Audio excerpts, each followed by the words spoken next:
Bonjour à tous. Aujourd'hui, nous allons aborder la troisième et dernière partie autour de l'association d'une fonction polynôme de degré 2 avec une parabole. Après nous être intéressés aux fonctions de la forme a fois x au carré, associées à ce type de parabole, ayant pour sommet l'origine d'un repère.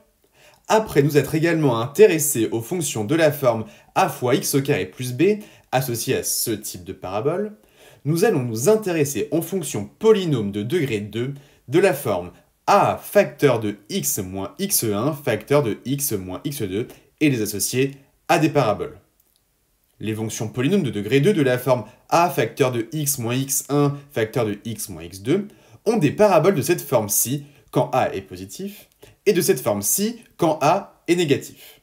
Vous remarquerez que ces paraboles coupent l'axe des abscisses à deux reprises. Les valeurs de ces deux abscisses correspondent aux valeurs pour lesquelles notre fonction s'annule et sont représentées par x1 et x2 dans notre expression.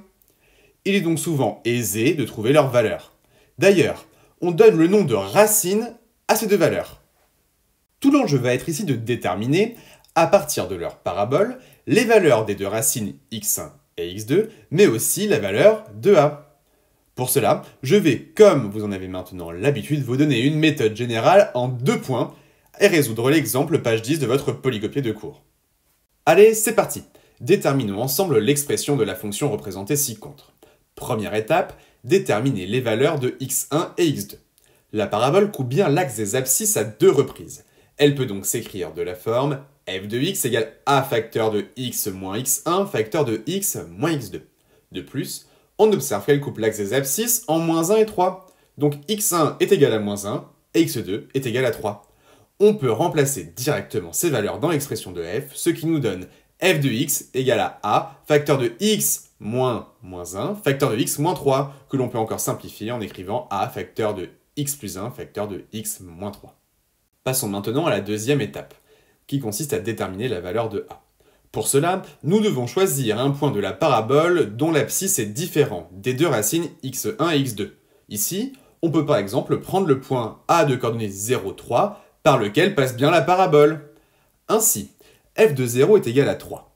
Et en utilisant l'expression de f, ceci est équivalent à a facteur de 0 plus 1 facteur de 0 moins 3 est égal à 3, qui est équivalent à a fois 1 fois moins 3 qui est égal à 3, qui est équivalent à moins 3a est égal à 3, et finalement, a est égal à moins 1.